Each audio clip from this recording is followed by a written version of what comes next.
In this video, I'm going to tear down a Toshiba Libretto ff1100v laptop. I'm going to replace the spinning hard drive with a compact flash solid-state adapter. I'll also replace the CMOS battery and do a little cleanup on the connector where it started to leak. I'll give some tips on how to install Windows and dual boot, tips on finding a power supply, and in the end, give a brief tour of the Japanese factory install of Windows. But first, a little brief history and specs. The Libretto FF series was only released in Japan. It's kind of a minor facelift on the earlier Libretto CT models. It had more modern styling and colors for the time, with a built-in webcam and a translucent keyboard.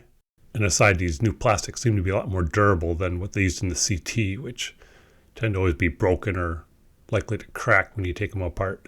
You can see the Libretto FF here, with the earlier CTs, looks similar. The subsequent series, the L series, was completely redesigned, a bit bigger. Then they got smaller again for the final generations before the Libretto line was discontinued. So specs-wise, the FF has a 266 MHz Pentium with MMX. This is slightly faster than the 233 MHz chip in the 110 CT, but has the downside of requiring a fan, which is pretty noisy and kicks in a lot, whereas the earlier CTs were all fanless. It has a 7.1-inch TFT 800 by 480 screen. You'll probably want to avoid the FF1050 model because it has a cheaper STN panel, which will ghost a lot under motion like playing games. It has 64 megabytes stock, upgradable to 128 through a proprietary module. The hard drive is the only difference between the ff1100 and the 1100v, with the V having a 6.4 gigabyte hard drive, the non-V a 3.2 gigabyte hard drive. For I/O, it has a removable webcam, a PCM-CIA card slot, microphone, headphone jack, a built-in modem, a USB port, a small proprietary VGA port. There's no dot connector on the FF series like the earlier CTs. It has an IR port and a slot for smart media. Think of it like an early SD card. It was created by Toshiba, could store up to 128 megabytes. It was about 1.5 inches by 2 inches. And finally, a special remote control port. Let's use this as a portable MP3 player with the laptop closed.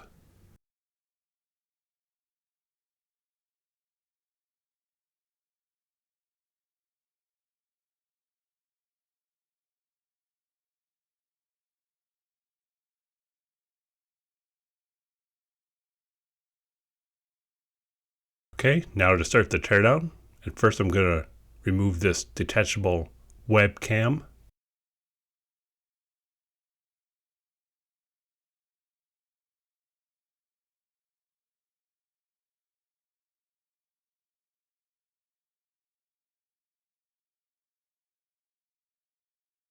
Has a little slider lock.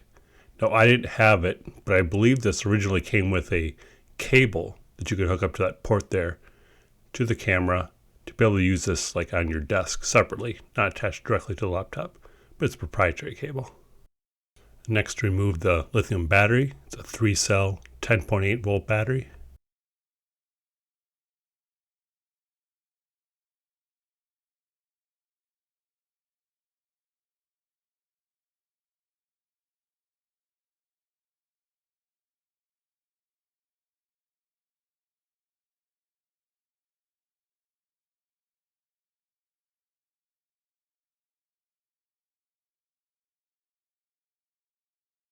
Underneath this door is the socket for the proprietary memory upgrade. I have the 64 meg upgrade in this one, bringing it to 128. It looks like the same connector that's used on the 100 and 110 CT. I do remove it and reinstall it here, but later I realized that I can't take off the bottom cover while this is screwed in, so I need to take it out.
There are 8 screws removed on the bottom.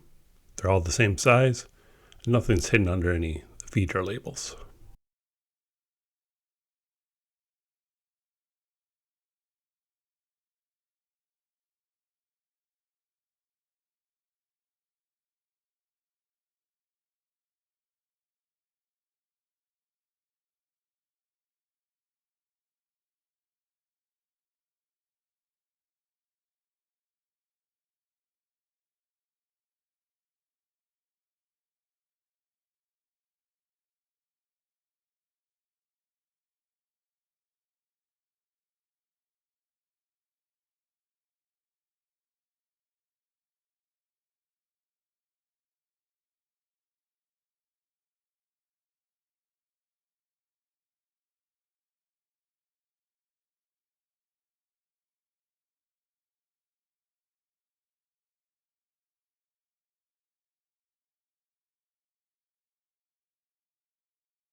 Next, we need to remove the plastic trim above the keyboard. So let us pull the keyboard out.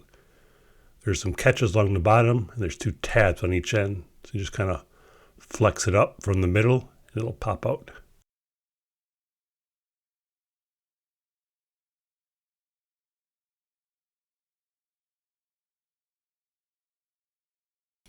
And next, we tilt the keyboard towards us, being careful because there's some ribbon cables connecting it to the board.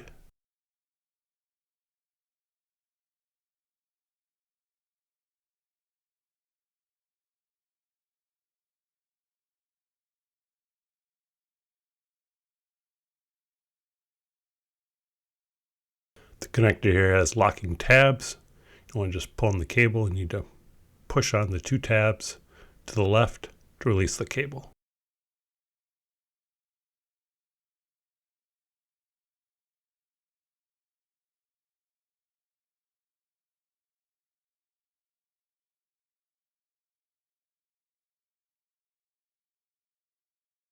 Next, we have the display cable.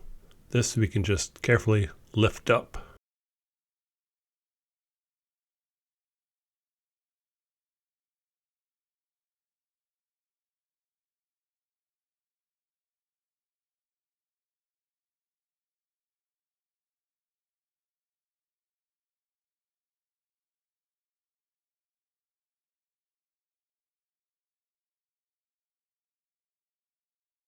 So here you can see a clip where the battery was. There's one on each side. These clips are holding the bottom half to the top cover with the monitor. We just need to get something behind it. I'm using a plastic spudger to release it. And we do the same on the other side.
So after a little prying with some clips, looks like there's some clips in these hinge covers, the top separates and we can lift it off.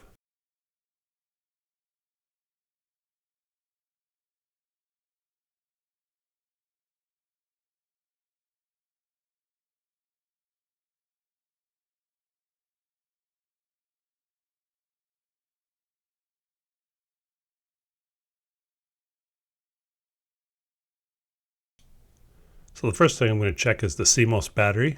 They're usually dead. You can either just remove it. You don't want to leave it in here because it can leak and do damage. Or you can replace it.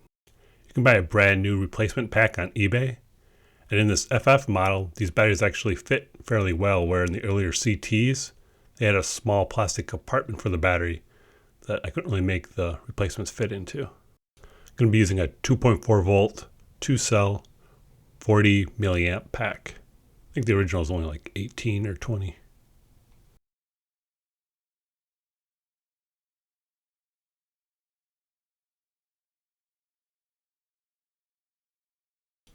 So after removing the battery, first I inspect the connector. I notice it looks a little green inside. So I take a closer look at the connector on the motherboard. You kind of see the telltale sign of the green corrosion where the battery is leaking.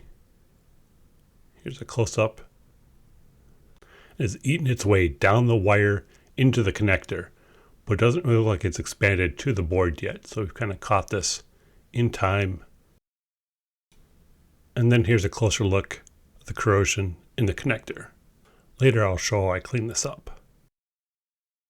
So next we're going to need to remove the hard drive and caddy. To do that, we're going to have to pull the motherboard out of the base here.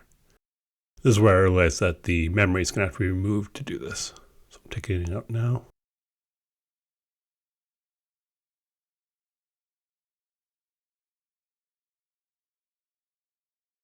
I should have just removed the module entirely at this point, but basically the motherboard is just going to drop out the bottom here.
So there's only one screw into the caddy on the top here.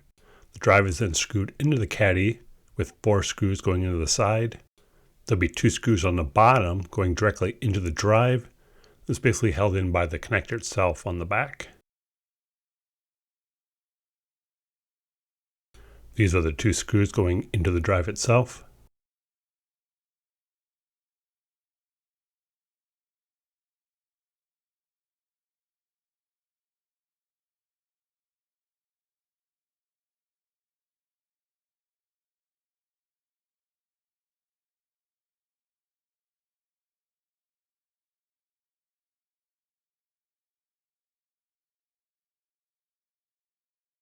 And at this point, you can just push the drive off its connector.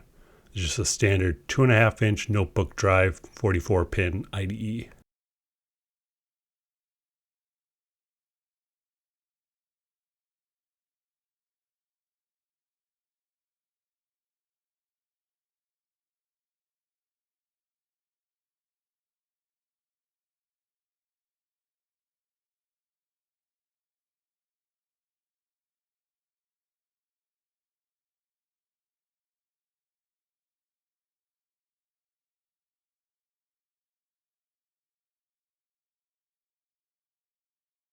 So at this point, I'm going to go back to treat that battery connector that has some leaking acid.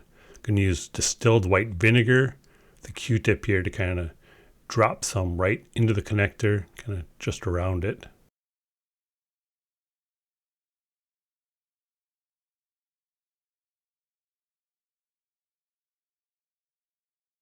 So after letting it soak for about 5 minutes, I come back in here and dab out some of the excess with some paper towel.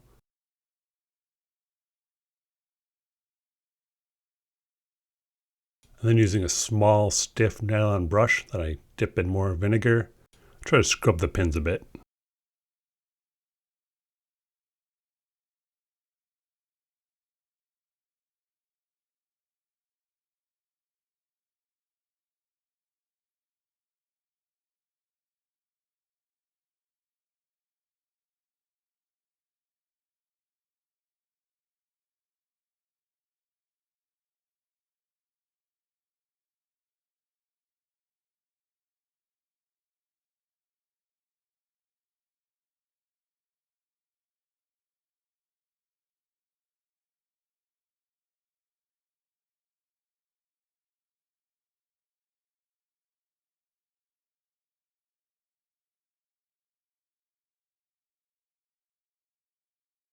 Now you also don't want to leave any vinegar on the board because it can also do some damage. So I'm going to use a CRC electronics cleaner to spray everything down, clean it up. It'll evaporate really quickly.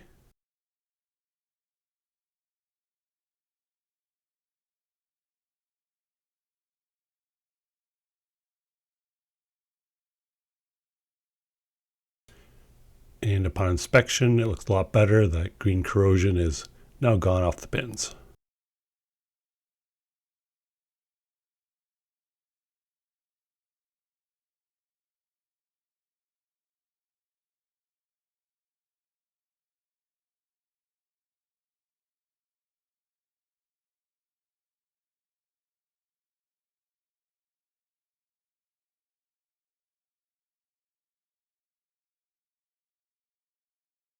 So now it's time to install our compact flash adapter.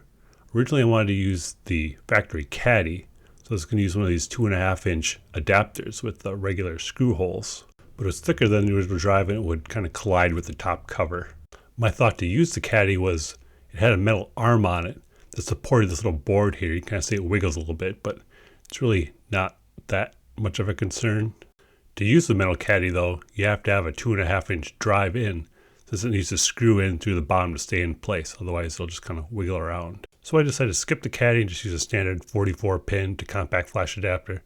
Skipping the caddy though also has the major advantage that all you need to do is just pry off the little strip off the keyboard, flip it up, and you have full access to swap out the compact flash card in the future, where otherwise you'd have to fully take it apart like this to get to the drive.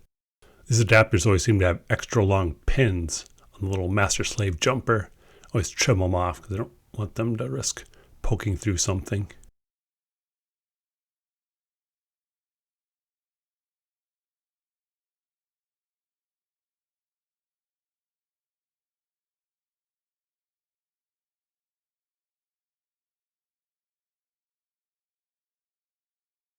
Next I'm going to throw some foam double-sided tape onto the back of the adapter. In this case I'm not actually going to stick it down to the laptop, just using it more as a spacer so it's not floating in midair.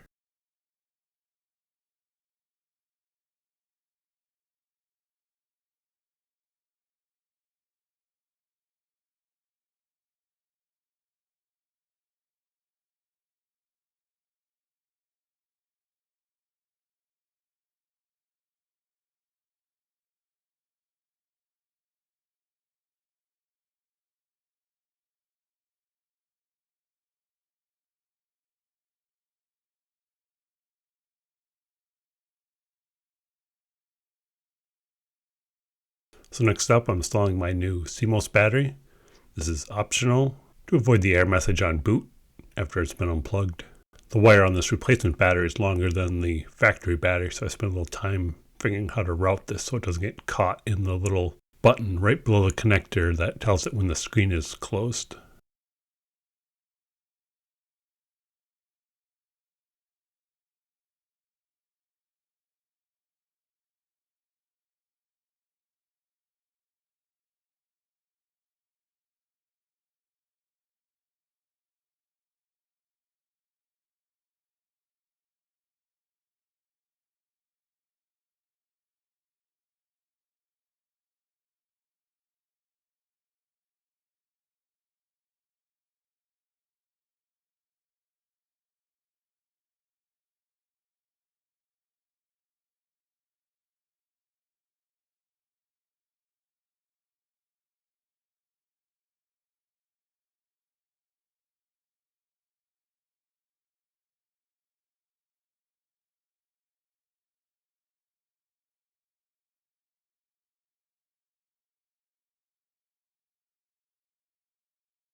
A warning here to make sure that the eject lever is flipped forward in the card slot, otherwise it'll get caught underneath the case.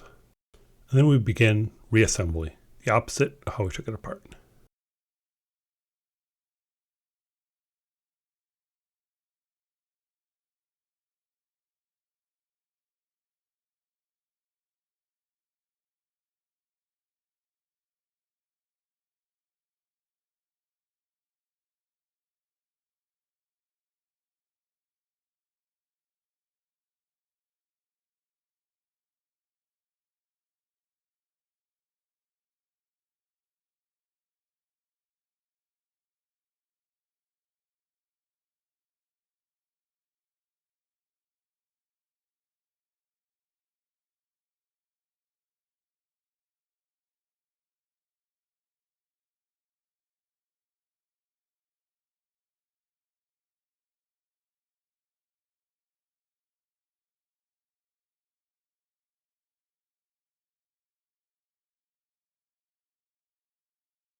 And now we're ready for our first boot. Here's that unusual power connector. I'll talk about it in a little bit.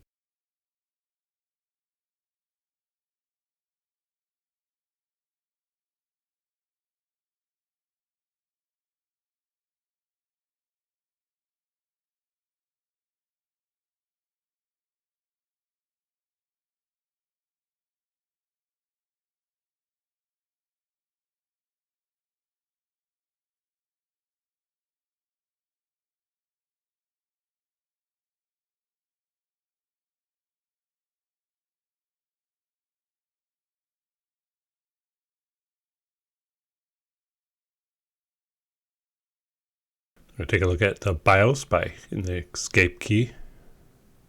Pretty simple 2-page text-based BIOS.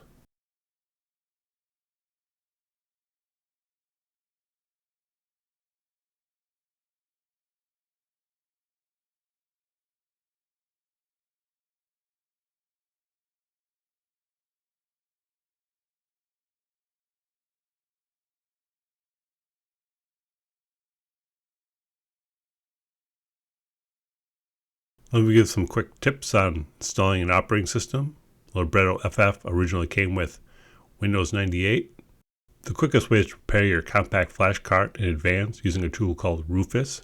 You could format it as a bootable drive, make a foldered copy over the contents of the Windows 98 CD, then boot off your compact flash card, go to the folder, run setup. I recommend the /is and /nm command line parameters to skip the memory check and the hard drive scan.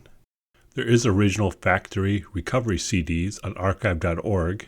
However, to make them work, you kind of need to have a USB floppy drive and a PC card CD-ROM. A lot of people may not have these, so to make it easier for people who want the original Japanese factory install, after I did my install, I did a image that you use right to your compact flash card for a completed Windows install. I also wanted an English copy of Windows 98. Of course, there's no factory media for this because it was never released outside of Japan. So I used a program called Extended FDisk, which gives you a boot menu and it hides and unhides partitions, so you only ever see one Windows partition at a time. Put a link in the description to a video I followed when I set this up. So in the second partition, I did a clean install of just regular Windows 98. The Japanese version had a bunch of custom sound effects and icons, wallpaper, all in a Microsoft Plus Pack theme. I copied over that theme and installed it on my English OS, and then I made another image of the entire compact flash card, so now it has the Japanese Windows 98 install, the customized English Windows 98 install, and my dual boot menu. That's also on archive.org. Quick comment on the power adapter. It's 15 volts like Toshiba laptops used for a long time. It's got a very unusual tip that wasn't used very long. It's also used on the Libretto 100 and 110 CT, but after the FF series they went back to the more standard round plug. These can be kind of pricey on eBay. You have to be careful because I've seen some adapters with the same part number that have the round plug that won't work. There's another adapter, the PA3035U, which you may have better luck finding. Otherwise, this site here is selling a tip that's compatible with most of the generic universal laptop power supplies that you can buy on Amazon. Just make sure you get one that supports 15 volts. Everything I just mentioned also applies to the 100 and 110 CT. So now I'll take a quick tour of the laptop. Here's our extended FDisk dual boot menu.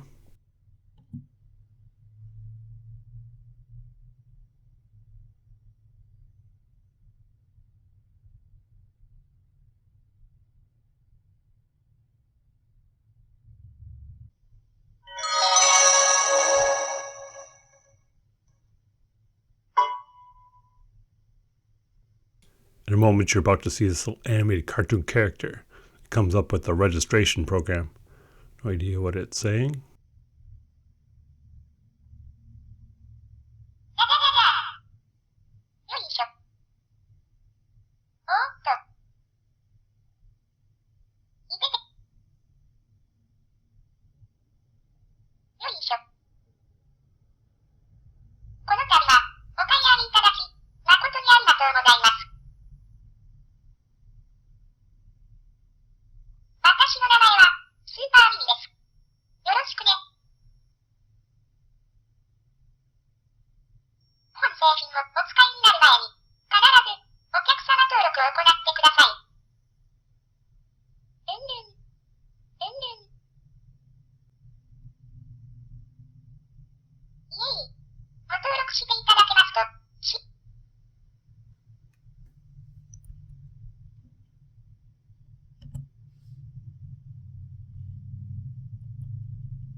hardware snap button lets you go directly into the camera app.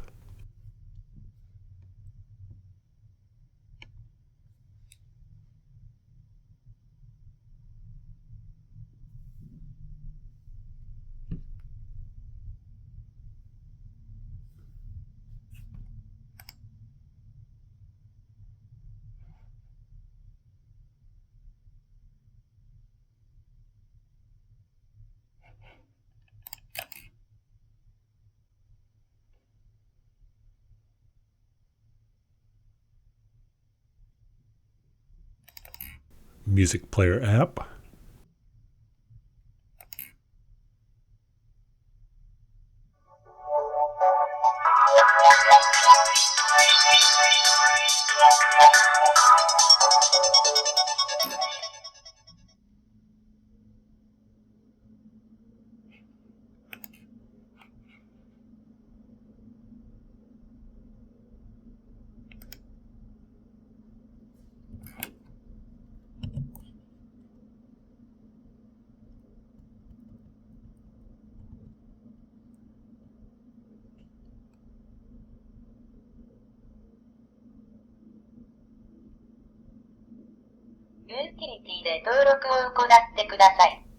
This looks like some kind of live face tracking app. Overlay the webcam.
This app seems to stitch together a bunch of pictures into a panorama to make a QuickTime VR video.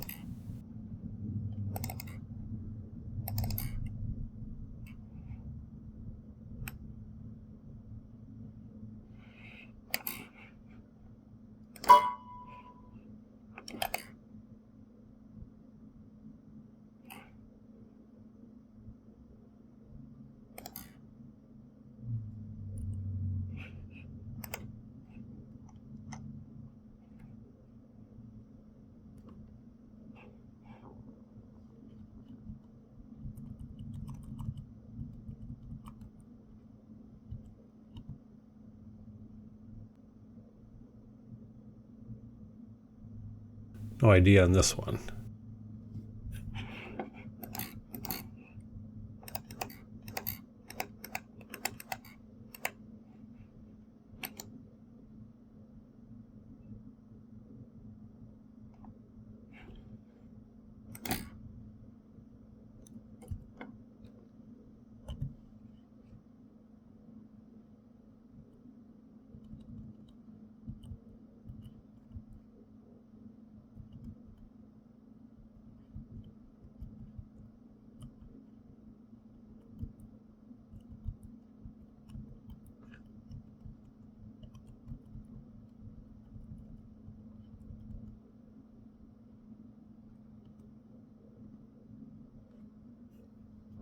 This looks like just a label maker.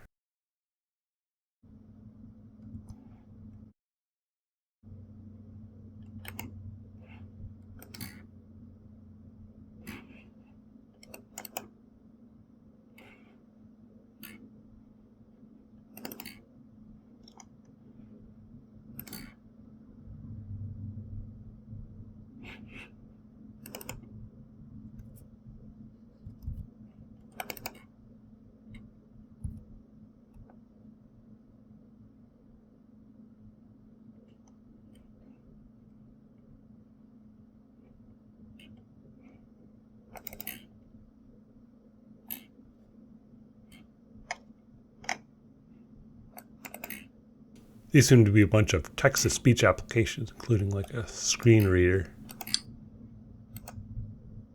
2番目のフレームの本文を読み上げます。東芝ニュース。2番目のフレームの本文を読み上げます。東芝ニュース。スポーツ。ウィーザー。テレビ。ステーション。サーチ。3番目のフレームの本文を読み上げます。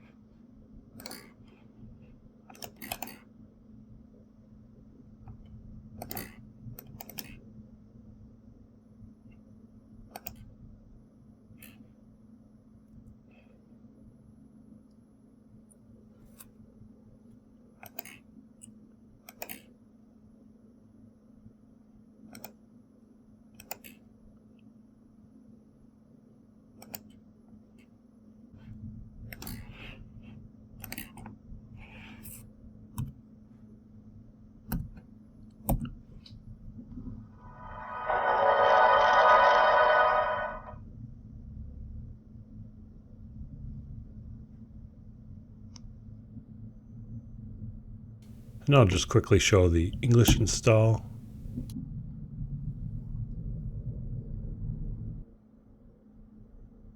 You can see the theme has been transferred over with the sound effects, wallpaper, all the custom icons like my computer, the color scheme. But that's it. Thanks for watching.